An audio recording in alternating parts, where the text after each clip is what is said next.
What's up, guys? I'm Yapper, the Immortal 3 Zapper. Enjoy the video.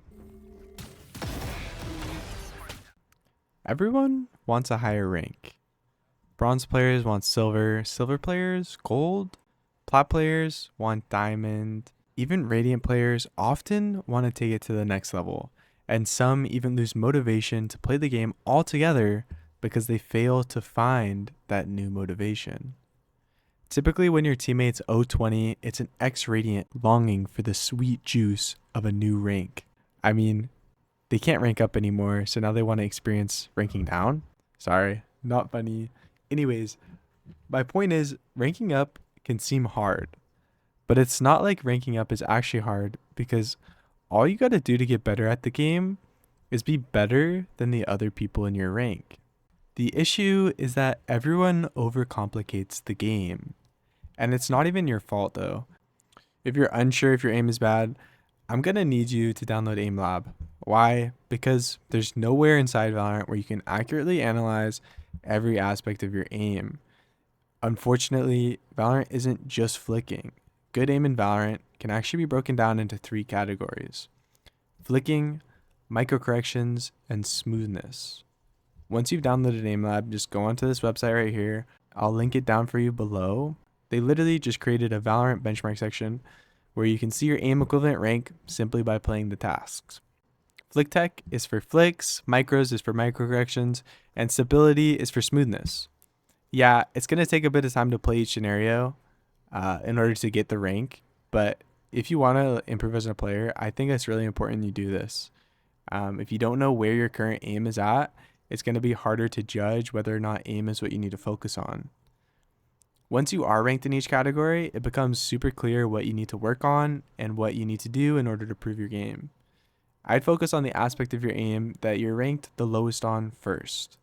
If your ranks are already higher than your ranks in Valorant, then you don't need to focus on aim training, at least for the time being. If your aim is already past your current Valorant rank, good for you, I'm proud of you, little guy. This means that focusing on either knowledge or patience is actually going to yield you a quicker progress than aim training more. If your rank is indeed lower than your in-game rank, simply start aim training more until you even out the scores a little bit. Now, some people are going to argue otherwise on this, but me personally, I just play the Valorant benchmark scenarios for training, as opposed to having a separate routine to train on and then like benchmarking yourself. I just don't like doing it like that. The way I do it, you can see immediate progress from each high score that you get. But yeah, it's pretty simple. If your aim is above your current rank, guess what? Time to move on. Let's talk about knowledge. And no, I don't mean game sense. By knowledge, I'm talking about how much do you know about the game, period.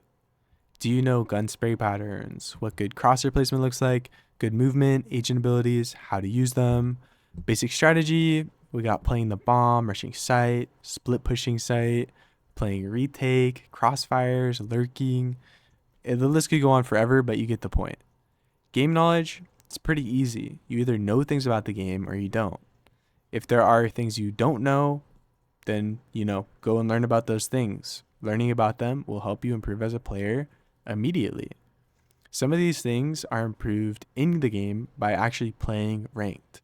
So if you're scared to play ranked, you just have to queue up and learn it over time. Inside ranked, you're going to learn the abilities that are commonly used, how they're used, and over time, your game sense will develop naturally. You'll start recognizing patterns of how people play, what they do, and you'll start reacting to the enemy's plays more quickly. All right, so I guess game sense is partially covered in knowledge, but I say only partially because I feel like while most players have a decent understanding of the game, the way they apply the knowledge is imperfect. And that's the key point I'm making here. Knowing the game is one thing, applying what you know is completely different. If you're a little confused, don't worry, I got you. Improving your game knowledge is simple. You just need to do research, which can be something as simple as watching educational content about the game, and then actually play the game, actually play ranked to gain experience. I feel like it's pretty straightforward, but I don't know. And then finally, last but not least, we have patience.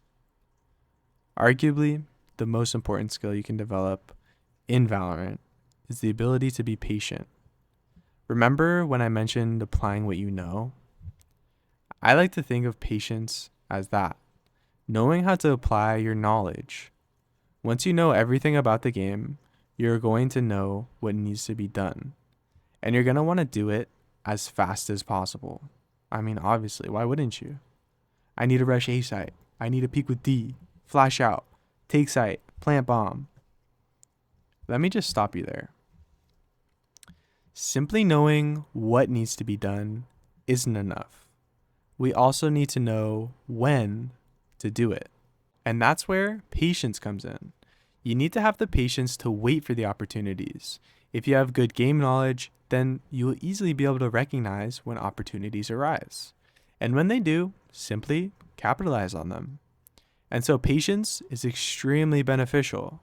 Without it, you may peak too early and die, but if you just had the patience to wait that extra second for the enemy to turn to clear that next angle, well, it's a completely different story.